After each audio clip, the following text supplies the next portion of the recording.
Well, I'm wondering if people who watched the first episode, I mean, we want to assume that everybody took it seriously and thought about and came up with what their biggest desire was. And I think everything we do, we're going to kind of move forward, assuming that that's already been decided, and we're going to use all the tools that this book gives to help whoever's paying attention achieve that. I mean, is that where Yes. you are?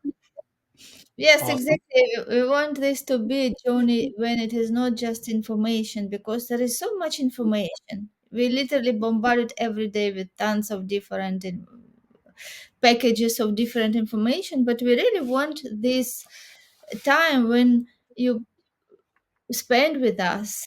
Yes, and we also dedicate to share this knowledge to be implemented in your life. So today we assume that you already listen our episode number 1. And if you didn't, you can do it. And we ended it with the homework, and that was to think about your burning desire, which we explained what it was, and really find that purpose, yeah, what really you want. Yeah, and today we will continue from that place where we stopped, and we want these episodes to be really transformative journey for you, and we can tell you that it will happen. You will transform your life, you will transform your results, and it will happen only when you will implement what you hear, what we will discuss every day in your life, those new habits, and then we will celebrate at the end of these discussions, we will celebrate your huge success already. Yeah, and it does it does lend itself to maybe some possible conversations, depending on who's listening and who wants to talk further. This is I'm treating this like a book club, and it's not just the two of us; it's people that are paying attention too, and we'd love the feedback. Yeah, we would definitely appreciate feedback because it is very valuable. And if you have any questions, please feel free to reach to us, and we will be happy to record more episodes about this, answer your questions. We can also make a Q&A session at the end so you can come and ask questions and get more clarity. Mm.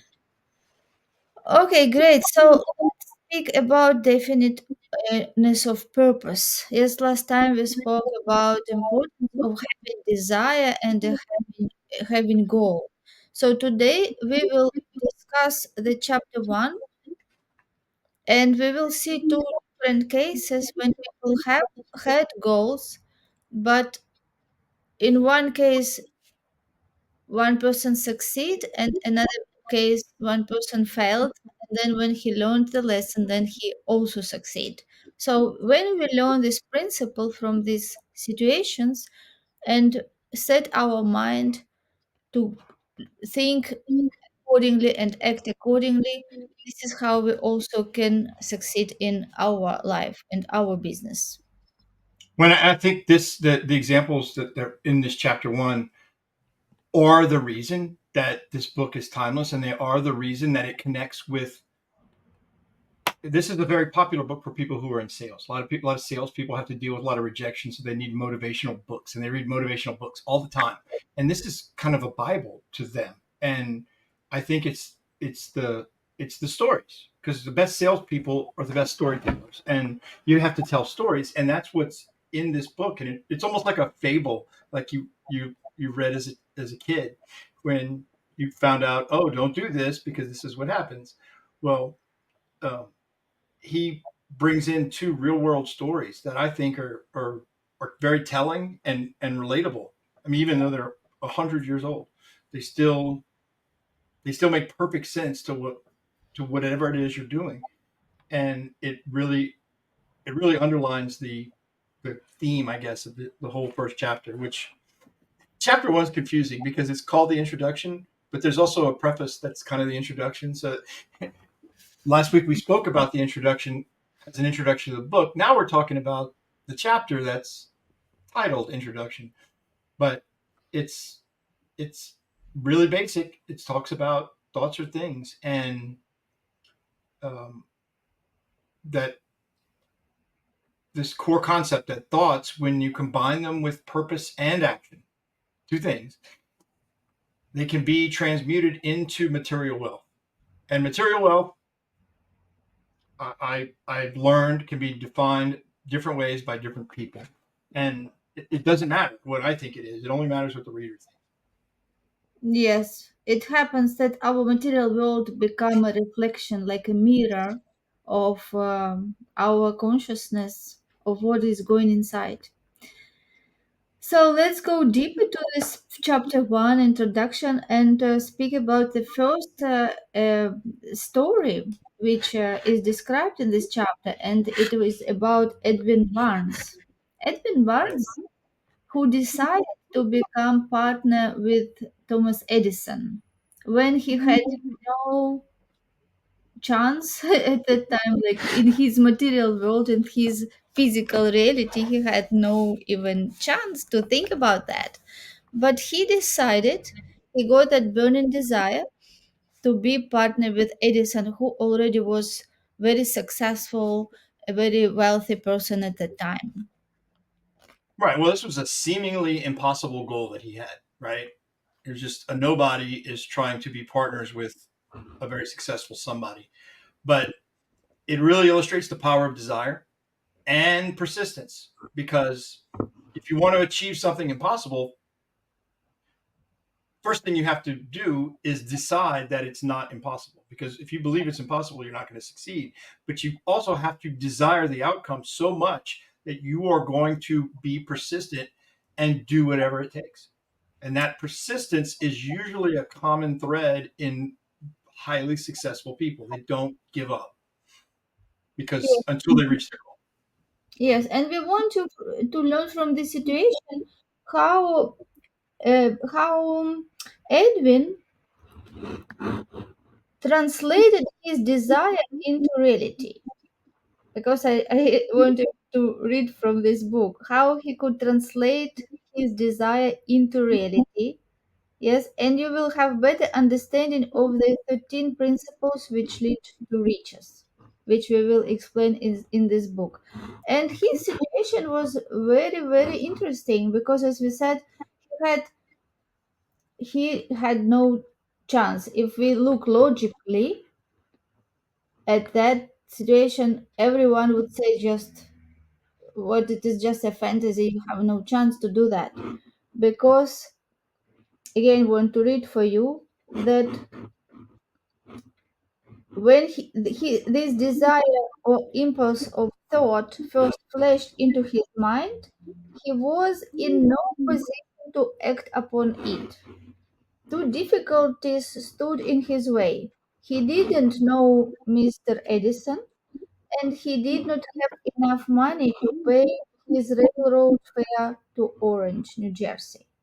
He didn't have any money even to pay for his ticket, and how he could be partner of Edison. Well, it makes you think, right? What's your excuse? Why are you not doing what it is you want? And if you're if you're not doing what you want to do, if you're not moving toward whatever the desire or the goal is, then the challenge is, and you could challenge yourself, maybe you don't really want it. Because if you really wanted it, it wouldn't matter what your background is. It wouldn't matter that it's seemingly impossible. It wouldn't matter. You find a way. Exactly, exactly. This is what he did. So for majority of people, these two reasons would be enough to quit. Not knowing him, not knowing anyone who knows him, not having money to go there, and there would be so many reasons why not to do it. Yes, but he did differently. He jumped on the train, and which was carrying bags. Yeah, and came to the place and stood up in front of Edison. So And it's possible it wouldn't have worked out. It's possible he could have failed, but it's impossible for him to succeed if he didn't try. And he tried, and he was so persistent, and he was so focused that it worked out. And that's really the message. If you're not persistent, you're not focused, and you don't have the desire, and your goals aren't specific, well, then you're not going to hit anything. Yes, and here we want also to emphasize how this desire is important, how this energy, because when you really desire something, you don't accept no as an answer. Like you Well, look for a way, you find a way. If one doesn't work, another works, but you find it. yeah. Well, and his desire transmuted into a thought, and the whole point of this chapter, thoughts are things. Um, a thought as a thing is a powerful force, and it can absolutely influence your reality and other people's realities. And it's like whenever I have a meeting with someone, I used to always joke that whoever has the best agenda wins, right? Whoever has the best outline, the best plan is going to get the most benefit from the meeting. Whoever has the strongest will, the strongest desire, and the clearest image of the outcome. It doesn't matter if you don't have a train fare, you're going to figure it out. It doesn't matter if someone says no. I know salespeople that are very successful and they say, no just lets me know I've got some more work to do. It's not an end point, never is for the ultra successful. And some people stay stuck on no. But if successful salespeople or successful business people stopped on the first no, they'd be out of business. And Yeah. that's that power of the thought. And the thoughts are things, and thoughts powered by a desire and a purpose are a lot more powerful than we give them credit for. And that's the secret I think that this chapter reveals. Yes, because our reality is formed by our thoughts, and this is energy in behind everything that happens. So our current reality was caused by us, by the way how we thought, how we were determined to do things, how we were committed or not committed, and everything what we were expecting, it reflects in our outside world. So I want to read how Edison said about his first meeting with uh, with Edwin. Yeah, so I want to read a little bit from here. So Edison said, he stood there before me looking like an ordinary tramp, but there was something is in the expression of his face which conveyed the impression that he was determined to get what he had come after. Yes, so it is not how he looked, it is not what his appearance was, yes, but it was energy. It is said that appearance of his face, yeah, that conveyed the impression that he was determined to get what he had come after. And this is determination and this committed decision which really makes different changes. And Well, and he, that's important too. When someone sees a representative or someone has a request or is asking you for something, if you're talking to someone that has already reached some level of success and has achieved things, they're going to recognize it. They're going to see that I can't dismiss this person. They're just going to keep coming back. You know, even if Edison's goal was to get rid of him, to humor him, whatever it was, it got him that extra time. It got him that access. It got him what he needed to show that he could be a valuable asset. And it comes through. But if you don't have it, then you look like he said, he looked like a tramp.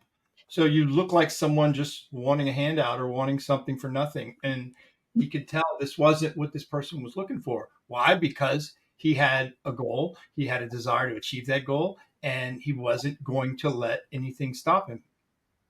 And that's it comes through like in your aura almost, like people can see it. And that's again the secret, the power of those thoughts is is not really talked about anywhere else, I believe, than this book. yes, and you might ask the question, what happened then? Did Edison accepted him and invited him to be partner the first time? Of course, no. Yeah, of course, no. But it is interesting that he gave him a job, and this is what I put notice, that he got so unimportant job to do for Edison in his office. Like he just gave him unimportant job, like just gave him something just to do. Right. Yeah, but, yeah, but Edwin didn't look for it as, oh, it is such an important job. I have to do. I came here for being partner, and I didn't become partner, so it is not for me. Yeah, so it could be again so many ways how he could doubt himself, but he embraced that opportunity because he knew that he will have access to him, and later he will look for opportunities how to become his partner as he decided. Well, he sees it. He sees it as an opportunity. Yeah. If if you ask for the moon and you don't get it, well, you might get a consolation prize, but that consolation prize, like in Barnes's case, is an opportunity to show what you can do. Take something unimportant, make it important. I mean, it you could tell by the way he reacted that he wasn't going to be wavered. He wasn't going to come off of his focus because he had that desire and he knew what the goal was, and everything he did was another step towards it. Yes, he decided that Edison will be his partner. So he didn't question it. He just thought that it is just matter of the time. And when he got this unimportant job offer, he just was happy to receive it because he see that it is opportunity to show Edwin that he worth, right? He worth to be his partner. Yeah, and if we look at regarding business, sometimes we have big goals, but it is not always that we have results fast. It can take time, but when we really decide to have it, and even if we face challenges, if we face some situations which we didn't predict, yes, that can set us back, but it is always determination to continue to be consistent with the wins. Well, and this is a different time. I think if you compare, I mean, I'm old enough to see the difference in what expectations are and patience. And I worked at a place where someone put in their notice and said, I've been working here 7 weeks and I still haven't been promoted. And I was just like, 7 weeks? You're not finished training. What are you talking promoted? Where are these expectations coming from? And that wasn't an anomaly. That's normal. That's people are expecting instant gratification and advancement, and it's where I don't know where those expectations are coming from, but it's one of those. It's another thing you have to overcome today, because imagine that scenario today. Somebody's convinced he should be a partner, shows up and takes a lesser important, much lesser important job. Can they overcome that cultural thing or that expectation that they might have and quit? Because, like I said, that's somebody quit because they've been there 7 weeks and they hadn't been promoted, and I didn't see that coming. I didn't know there was an expectation like that. But Yes. I Mhm. think if your purpose can rise above whatever current problems are existing, it doesn't matter. I think that's this this illustration is helpful, and it's another one of the reasons I think this book is so timeless. Yeah, and I want to read another quote from here that Edwin said that I came here to go into business with Edison, and I will accomplish this end if it takes the remainder of my life. Yes, so this is what means definiteness He of ain't purpose. giving up, right? He's gonna see this one through. Yes, and also I like this quote here that Napoleon said that what a different story men would have to tell if only they would adopt a definite purpose and stand by that purpose until it had time to become an all consuming obsession. Yeah, I kind of feel like people are going to obsess about something, try to make that obsession something positive, something that gives you what you want. Because too often people will obsess about something negative, and it doesn't do you any good, and it doesn't do anyone else any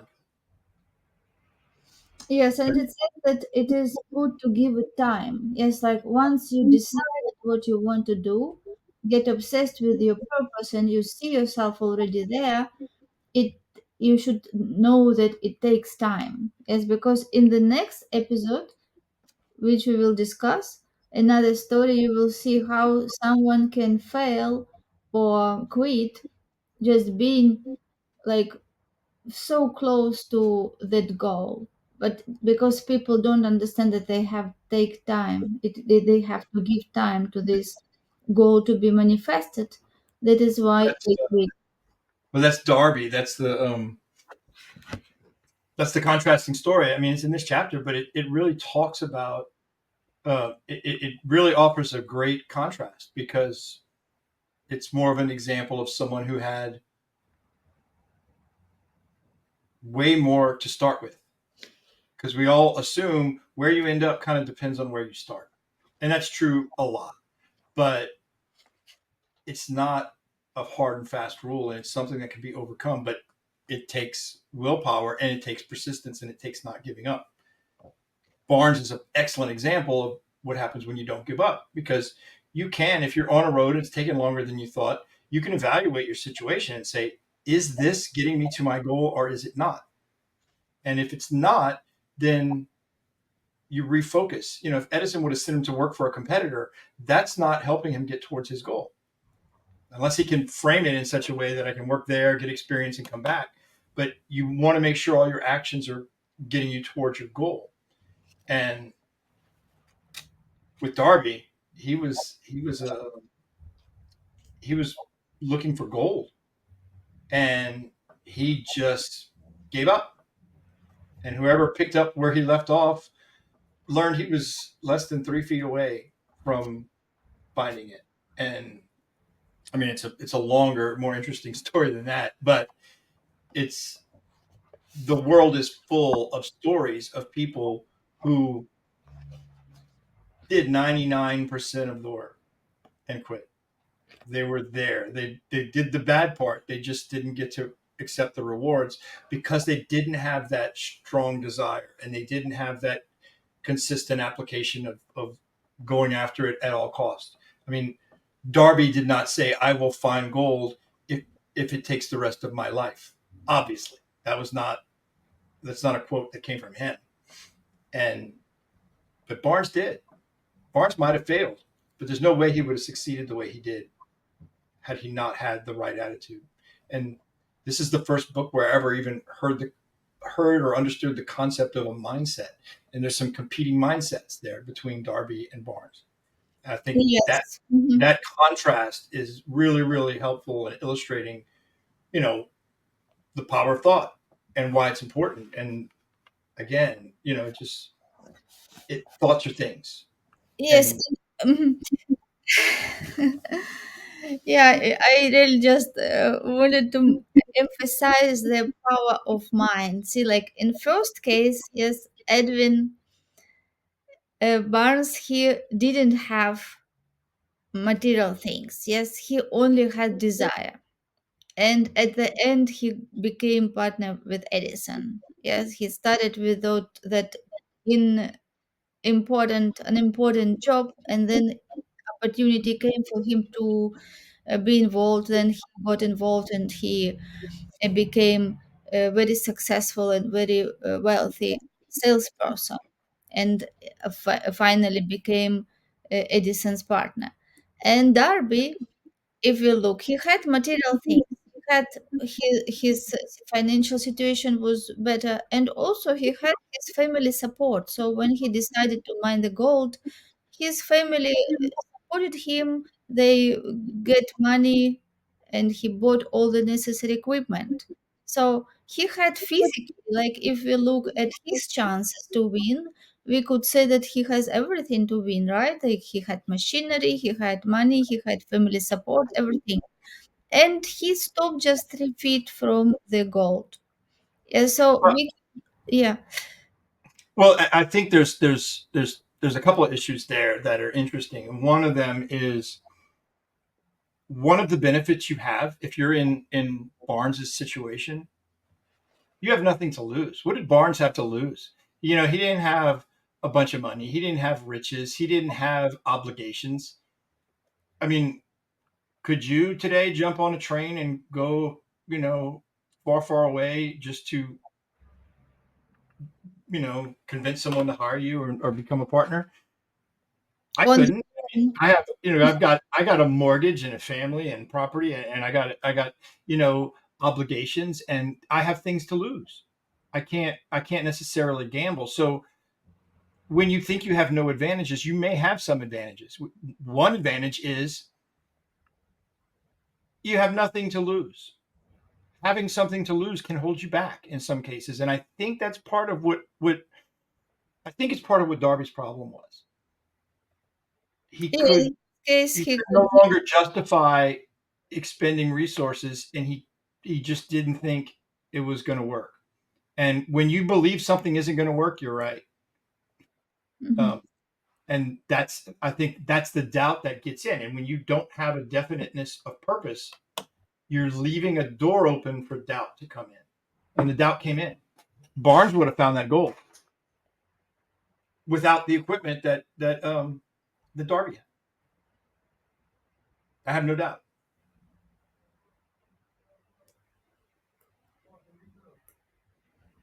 Yes, and Darby had everything, and he didn't have that definiteness of purpose, and that is was the reason that he quit. And another lesson from this is that the person who bought his machinery, he found the specialist who helped him to find that gold. And another mistake that Darby did, that he didn't ask specialists. Yes, he didn't ask for help, and he didn't find that person who really knew well how to find the gold and how to identify where it is. And he learned this lesson later in his life. So when we he started to work is in insurance company, he learned that lesson, that he will not stop when hears no. And he said that most sales which he did came from people who say no to him, because he learned that lesson how to be persistent, how to know what you really want, and don't stop before you get there, don't quit before you get there, because this 3 feet distance from the goal when he quit, it cost him so much money. Yes, and he had to pay off all the debts to his relatives who supported him, and he had to work to just pay all the debts before he could make it zero. Yes, and then he learned this lesson and became very successful. So another good lesson for business owners and entrepreneurs nowadays, to look for help, look for mentors, look for coaches, to somebody who really with the expertise who can show them the way, and how to find that gap between where you are now and where you want to be. Right. Well, you've got to be able to also humble yourself. You can be ambitious, you can have goals, you can be confident. But if you're not humble, then you're not going to look for help. You're not going to seek assistance. You don't see value in other people's input because you think you've got it handled. Um, there's another book that talks about a similar story at the same time that I thought was pretty interesting, and it was really about the same issue. There were two there were two groups. I say groups. One was an individual, this Samuel Langley guy. He was trying to be the first person to have a manned spacecraft. I'm not spacecraft, airplane. He wanted to be the first in flight, and he had money. He had the he had media following him. He was reported on. People were very excited about him. And then there was these two broke guys who had a bicycle shop in Ohio somewhere, and they never gave up. And as soon as they actually succeeded at flying the first time, Langley gave up. He wasn't interested anymore. He just wanted to be first. He wasn't obsessed with the idea. And but Langley thought he was an expert. Langley was well financed. Langley did everything himself. And the Wright brothers, they you could see they were experienced with bicycles, but they had other people help them with different aspects of it. Getting the weight right, figuring out the wingspan, the combustion engine wasn't a part of bicycles yet. But all of those things, I think that those illustrations by Sinek are really similar to these two stories. They're not the same exact issue, but they show there are some problems, and you know a lot of people bet on the wrong horse. They assumed Langley was going to be the one that did it, and it wasn't. It was these Wright brothers, and people assumed, um, mainly Darby, that he was going to find gold. And it would have been safe to assume, you would think, that Barnes was going to never even get the opportunity to talk to Edison, much less eventually become his partner. But he had the ability to humble himself. Like you said, he accepted an unimportant job and looked at it as the opportunity that it was, and he kept his focus and he never gave up. That to me was the lesson of the whole chapter. Yes, it means that everything is possible. And when you have idea and when you have this burning desire that you really want it, it means that it already there. It already exists. Yes, like we have so many unlimited future scenarios, and these future scenarios all will be possible, and it depends how we act today, how we think, how we feel, what decisions we make, how determined we are, how consistent we are, and if we just understand that everything that we can just think about, dream about, is already there, just in different frequency, and we have to get there by making certain steps, certain actions, growing to get ourselves at the same level. Yes, and this is how Edwin Barnes grew up. Yes, he came and just was looking initially for the just chance to be in front of Edison, to speak to him. Then a little more open door opened. Yes, it was so far from his dream, from being partner and doing just an important job, but he saw this as an opportunity. So this is so important to have this. Uh, Lucky person mindset. Yes, when we expect success, when we look for everything opportunity, like even if some people think, oh, it is such an important job, you are like more than that, right? But lucky personality people really driven by their desire, they will look opportunity in everything. If it just them a little bit closer to their goal, they will go for it. And they will say no to everything else which doesn't bring them close to their goal. I agree. I agree. I think all of that is well illustrated, and I think the real gem in the chapter comes when, it stresses the importance of faith, like you just said, believing that something can happen. You can be right, but you're also right if you believe it can't. But I like that the whole concept of, he used the word transmutation. I think transmutation is part of my vocabulary because of Napoleon Hill. But Mhm. the transmutation of desire into riches. He gives you a 6-step process of what to do. He talks about, if you want to transform desire into its physical equivalent, you step one, fix the exact amount of money you desire or the exact thing you desire. Step two, determine what you intend to give in return. Like Barnes said, I will do this if it takes the rest of my life. Um, then you have to establish a definite date, and then you have to create a plan and start today, immediately. Um, but also some other things that I've seen actually work is number 5 is to write a clear statement of that desire, include your plan, and include that deadline. I mean, this is basic goal setting, but it's really specific to what the thought transmuting transferring a desire into something. And then once you have that statement, read that statement twice every day. And that's his 6-step process. And this is an actionable thing everybody can do. And like you had asked everyone on the last call to figure out what their biggest desire is. Well, take that biggest desire and run it through these 6 steps and have that little statement handy and read it twice every day. Because if you're not doing that, then the rest of the book is a waste of time. These steps, he's giving you the secret. And you and I both know multiple people who have achieved a lot of success and they credit this particular book.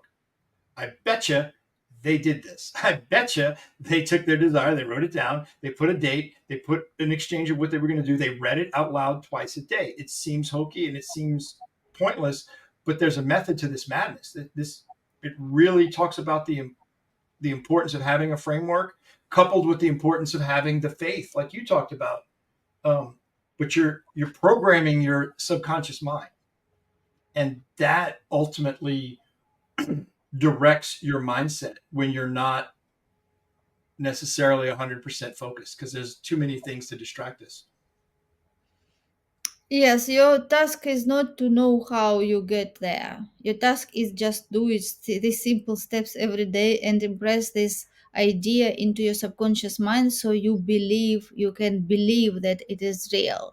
And initially, when you write this, in the present sentence tense, I'm so happy and grateful now that you write the date, I achieved this, I'm so, I feel so great, right? Like you write this in the present tense, and when you read initially, it will feel like, oh, what is that? It is just like nonsense, it can never happen. Initially it will feel like that because your old programs which created your current results, they will fight with these new programs because to start believing in this, that this goal already achieved, you will have to replace your limiting beliefs, right? So those old beliefs, they will kick off and will fight. So that is why it is important to repeat it again and again, write it in the goal card, read it, carry this goal card with you. And in 2 weeks and 3 weeks, you will start thinking, oh, maybe this is, I feel it is possible. You will start thinking that it is possible. And if you continue doing this 1 month in 30 days, you will say, yes, I can do it. Let's go. I now feel that this is really something I can do. So this through repetition, you impress this new idea and you take it from being just a fantasy to become a theory that it can happen. And then when you start taking actions every time from where you are, what you have, just do it now. Ask the guidance what idea you have, what you see is can be done in that direction. Do it now, because every time you take one step, you open one door, seven other doors will open, but you never know if you don't take your first step. Right. And I know this about you. I know that you understand the importance of being able to visualize that what you want, because if you can't see it, it's not real. We trust what we can see. So you've got to be able to train yourself to see. I think an excellent homework assignment for the next call would be to take what you wrote down, what's your biggest desire, and run through those 6 steps. That would get you prepared, because next time we're going to talk about chapter 2, and chapter 2 is all about desire. It's all about, and it gets deep, deep, deep on the desire, and you don't want to get left behind. So this introduction and this chapter 1 illustrates what happens when you don't have a definiteness of purpose and you don't have a strong enough desire. But it also illustrates what happens when you do. Um, and then it provides the framework. And I think that that's what's so valuable. A lot of people say, oh, believe in the power of your dreams, and they say all these positive things, but they don't give you any meat and potatoes. Like, they don't give you actionable items that you can implement today. And this book does, and it does it in the first chapter. You fix exactly what that desire is. Get real specific about it. Think about what you would give up if you got it, and set a date, create a plan, and start. Decisive action beats careful planning, but create a plan and start. It's okay if you have to change your plan as you go, but start. Don't wait till everything's perfect. And then write a clear statement of that desire, the plan, and the deadline, and read it aloud twice daily. That's There's nothing better you can do for yourself if this desire is truly your burning desire, because these are the steps you have to take to make it happen. And the framework is there. You don't have to figure this out. It's already there. Yes, and before we wrap up this episode, I want to share a little bit from this book about success. It says that before success comes in any man's life, he is sure to meet with much temporary defeat and perhaps some failure. When defeat overtakes a man, the easiest and most logical thing to do is to quit. That is exactly what the majority of men do. More than 500 of the most successful men this country has even known told the author their greatest success came just one step beyond the point at which defeat had overtaken them. Failure is a trickster with a keen sense of irony and cunning. It takes great delight in tripping one when success is almost within reach. I like this so much. Well, Thank and just like you, I've seen that happen time and time again. So you can learn from others' actions. That's the best way to learn, because it's not as expensive, I guess. But everything I'm an absolute expert on, an absolute expert where I am an authority and I know exactly what I'm talking about, you can always trace that confidence back to some amazingly epic failure where I screwed something up so bad that I have taught myself to never do that thing again. Failure is a great teacher. Failure is not the end of the road. Failure is just, it's like another year of school. It's like another class. It's like another lesson. Failure is there to help you. And if your mindset is such that, just like in sales, it takes me three people tell me no before one person tells me yes. When someone tells me no, I'm like, oh, good. Now I only need two more no's, instead of, oh, I need to rethink what I'm doing because someone said no. You've got to have a bigger outlook on this, and you've got to have a stronger purpose. And you've got to, if your biggest desire isn't really a biggest desire, something that you would commit the rest of your life to make sure you achieve, then go back and find a desire that is. Yes, and every time when you fail or face some unwishing situation, remember that your success is just 3 feet away. Yes, just keep Or going. it could be even closer. It could be right there. The failure could be the success. I mean, you never know. You've got to be able to step back and look, but you need a north, like on a compass. You need a baseline, and that's really what this 6 step desire thing that Hill gives us is. It's the most valuable tactical element of this book, and it's in the first chapter. Yes, and you also can have the attitude to failure, to embrace the failure and see that this is given for you, for your transformation and growth. Because in every failure, there is also lessons which you can use to become even more successful. 100%. Great. So we will leave you with this homework. And of course, we would encourage everyone to get the book and read it because we just overview, we go through different chapters, but of course, it will be even more valuable if you read this chapter, or if you even you can listen on YouTube. This book is available, so listen to many times every chapter, and of course do homework so you will really get it, and you can achieve any desire which you have. I couldn't agree more. I think it's awesome. I'm so excited we're doing this book. Lena, this is fun. Yes, so let's wrap up this episode, and we are looking forward to meet you next week. All right. Have a wonderful week.